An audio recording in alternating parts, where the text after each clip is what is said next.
नमस्कार, मैं हूं शशांक लखेर और बिल्कुल ठीक पढ़ रहे हो आप थंबनेल में। अब फ्रांस की भी जो है एंट्री हो चुकी है। हाल ही में फ्रांस ने रशिया के एक जहाज को जो है कब्जा लिया है। हालांकि ये वॉरशिप नहीं है, लेकिन फिर भी ये कार्गो शिप है। लेकिन अब फ्रांस की भी जो है एंट्री हो चुकी है। आपको पता होगा फ्रांस से नाटो का मेंबर है। अगर फ्रांस या नाटो का कोई भी देश पे रशिया अटैक कर देता है तो पूरे 28 के 28 जो नाटो के मेंबर्स हैं वो रशिया पे जो है धावा बोल देंगे। और देखो, जब 25 फरवरी को जैसे ही रशिया ने अटैक किया था यूक्रेन के ऊपर, तो यूरोपियन यूनियन ने सैंक्शन जो है इम्पोज कर दिए थे। वो सैंक्शन कुछ इस तरीके से थे। पहला, फाइनेंशियल सेक्टर पे जो है सैंक्शन लगा दिए गए थे। एनर्जी और ट्रांसपोर्ट सेक्टर पे जो है सैंक्शन लगा दिए गए थे।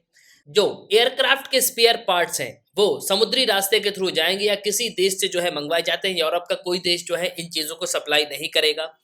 जो इम्पोर्टेंट टेक्नोलॉजी है उसका एक्सेस जो है उस पे प्रतिबंध लगा दिया गया। इसके अलावा वीजा पॉलिसी पे भी जो है प्रतिबंध लगा दिया गया। तो यूरोपियन यूनियन ने इतनी चीजों पे जो है प्रतिबंध लगा दिए थे जिस दिन रशिया ने जो है यूक्रेन पे धावा बोल दिया था। अब प्रेजेंटली अगर आप आज की सिचुएशन देखोगे तो कंटिन्यूअसली रशिया जो है बॉम्बिंग कर रहा है यूक्रेन के ऊपर। आपको पता होगा जो कीव कैपिटल है यूक्रेन की, वहां पे रशिया की फोर्सेस जो है पहुंच चुकी हैं। और देखो, जो रिहायशी इलाके हैं जहां पे लोग रह रहे हैं उनकी बिल्डिंग को जो है टारगेट किया जा रहा है। और सिर्फ इतना ही नहीं, रशिया ने तो यहाँ पे ये भी कह दिया कि अगर फिनलैंड या नॉर्वे नाटो को ज्वाइन करते हैं, मतलब नॉर्थ अटलांटिक ट्रीटी ऑर्गेनाइजेशन को ज्वाइन करते हैं, तो हम इनको भी नहीं छोड़ेंगे, हम इन पे भी जो है अटैक करेंगे। यूक्रेन का भी यही मुद्दा था। यूक्रेन भी नाटो का मेंबर जो है बनना चाहता था। मतलब काफी हद तक न्यूज ये थी कि यूक्रेन जो है नाटो को ज्वाइन कर लेगा। और इसी चीज का डर था रशिया को, क्योंकि यूक्रेन और रशिया एक बहुत बड़ी बॉर्डर जो है शेयर करते हैं। मान लो कल को अगर यूक्रेन नाटो का मेंबर बन जाता तो 28 के 28 देश रशिया पे जो है अटैक कर देते। मतलब जैसे आज रशिया जो है यूक्रेन पे अटैक कर रहा है, अगर यूक्रेन नाटो का मेंबर बन जाता उस टाइम, तो बिल्कुल आज के समय यूक्रेन जो है अकेला नहीं होता। बहुत सारे देश अब तक रशिया पे जो है अटैक कर चुके होते। और अब ये वॉर रशिया और यूक्रेन तक सीमित नहीं है। हाल ही में हुआ यह है कि रोमेनिया पे भी जो है अटैक हुआ है। रोमेनिया का एक जहाज था, रोमेनिया पे भी जो है अटैक किया गया। इसके अलावा रशिया ने जापान के जहाज को भी जो है टारगेट किया है। तो सिंपली आज के समय रशिया जो है किसी को भी नहीं छोड़ रहा। जो भी रास्ते में आ रहा है रशिया उस पे जो है बिल्कुल अटैक कर रहा है। और बिल्कुल जिस तरीके की स्थिति बन रही है, हम ये कह सकते हैं कि वर्ल्ड वॉर 3 की जो है शुरुआत हो रही है। अगर इस वॉर को अभी नहीं रोका गया तो आगे चल के इसके बहुत ही भीषण परिणाम हमको देखने को मिलेंगे। और कुछ इमेजेस आपको दिखाता हूँ यूक्रेन की, किस तरीके से जो है रशिया कंटिन्यूअसली यहाँ पे बॉम्बिंग कर रहा है। रात हो या दिन हो, बिल्कुल जो है लगातार मिसाइल दाग रहा है रशिया यूक्रेन के ऊपर। लेकिन अब इन सब के बीच में फ्रांस की भी जो है एंट्री हो चुकी है। रिसेंटली हुआ यह है कि फ्रांस ने जो सस्पेक्टेड रशियन ओन्ड शिप है उसको जो है कैप्चर कर लिया है। मतलब फ्रांस ने रशिया के एक जहाज को धर लिया है। अब ये शिप फ्रांस की टेरिटरी में कर क्या रहा था, इसके अलावा रशिया का अब क्या स्टेप होगा, तो आपको काफी कुछ जो है इस वीडियो में जानने को मिलेगा। उसके पहले अगर आप किसी भी एग्जाम की प्रिपरेशन कर रहे हो तो आप हमारे स्मार्ट कोर्सेज को कर सकते हो। आपको सिंपली करना क्या होगा, ऐप को डाउनलोड करना है, फिर आपको यहाँ पे साइन अप करना है। आप 2 वीडियोस लेक्चर देख सकते हो, डेमो लेक्चर होंगे। फिर आपको प्रोफाइल में जाना है, प्लान को परचेज करना है, कोर्सेज को एंजॉय करना है।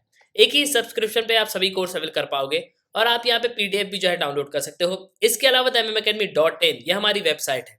आप वेबसाइट पे भी जो है लॉग इन कर सकते हो। और इस वीडियो में मैं आपको हिस्ट्री भी बताऊंगा, किस तरीके से यूएसएसआर था, यूएसएसआर किस तरीके से टूटा, रशिया और अमेरिका के बीच के टेंशंस क्या हैं, क्यों रशिया जो है अमेरिका से इतनी नफरत करता है। तो काफी कुछ आपको जो है इस वीडियो में जानने को मिलेगा।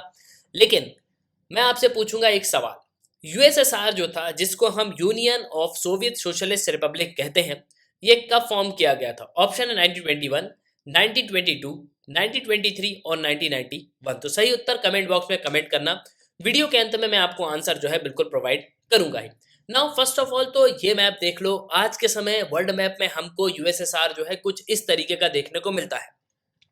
यूएसएसआर 15 देशों में डिवाइड हो गया था 1991 में।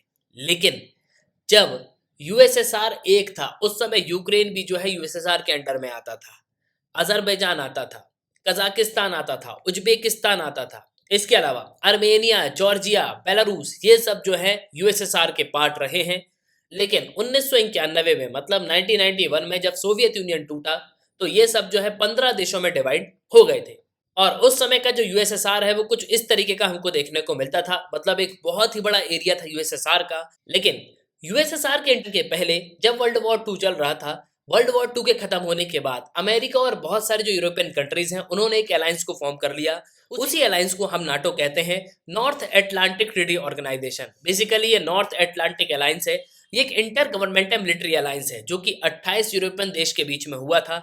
इसमें 2 नॉर्थ अमेरिकन कंट्रीज भी शामिल है। अब नॉर्थ एटलांटिक अलायंस का मतलब क्या है? बिल्कुल सिंपली आप सिर्फ इतना समझो, मान लो कि जो 28 देश हैं उनमें से किसी भी देश ने हमला कर दिया तो ये हमला जो है उन 28 के 28 देशों पे होगा। वो 28 के 28 देश किसी भी देश पे जो है धावा बोल सकते हैं। मतलब आज के समय अगर फ्रांस ने जो शिप है, जो कार्गो है रशिया का, उसको कैप्चर करके रखा हुआ है, मान लो अगर रशिया जो है फ्रांस पे अटैक कर देता है तो अमेरिका, इसके अलावा और भी जो 28 कंट्रीज हैं, यूरोपियन नेशंस हैं जो कि नाटो के मेंबर्स हैं, वो अटैक कर देंगे रशिया के ऊपर और इसका परिणाम जो है बहुत ही भीषण होने वाला है।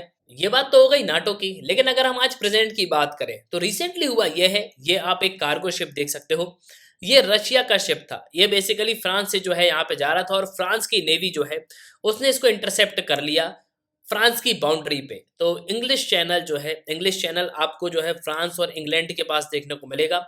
बेसिकली ये जो है यूनाइटेड किंगडम है और यहाँ पे आपको मिलेगा फ्रांस। तो अटलांटिक ओशन में इंग्लिश चैनल जो है आपको देखने को मिलेगा जो कि फ्रांस और इंग्लैंड को जो है यहाँ पे सेपरेट करता है। अब हो क्या रहा था कि ये जो कार्गो शिप है ये बेसिकली जो है इंग्लिश चैनल से होते हुए यहाँ पे जा रहा था रशिया, लेकिन इसको फ्रांस की जो नेवी है उसने पहले ही जो है यहाँ पे इंटरसेप्ट कर लिया। फ्रांस की जो सी पुलिस है उसका ये कहना है कि हमने रशिया का जो एक शिप है उसको यहाँ पे सीज किया हुआ है क्योंकि ये जो है सस्पेक्टेड था, क्योंकि ये रशिया की कंपनी को बिलोंग करता है और यूरोपियन यूनियन ने ऑलरेडी जो है यहाँ पे सैंक्शन इम्पोज करके रखे हुए हैं रशिया के ऊपर। तो रशिया कैसे अपने कार्गो शिप को जो है यहाँ पे भेज सकता है, मतलब कोई भी कार्गो शिप किस तरीके से जो है रशिया यहाँ पे जा सकता है। लेकिन अब आप यहाँ पे बोलोगे कि इस शिप में था क्या?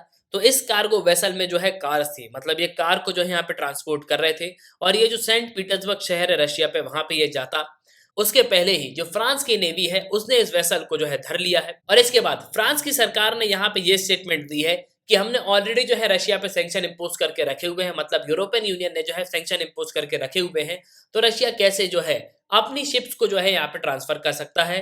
और अभी इस कार्गो शिप की जो है चेकिंग चल रही है, जो कस्टम्स हैं फ्रांस के वो जो है इसको चेक कर रहे हैं और इसके बाद जो है यहाँ पे क्या होगा अभी कुछ कह नहीं सकते। मोस्ट प्रोबेबली उम्मीद यह है कि जिस तरीके के सैंक्शन जो है इम्पोज करके रखे हुए यूरोपियन यूनियन ने, इस शिप को जो है यहाँ पे जाने नहीं दिया जाएगा, ये जो है रशिया तक नहीं पहुंच सकता। तो जो भी न्यूज होगी उस पर जो है मैं बिल्कुल आपको अपडेट दूंगा।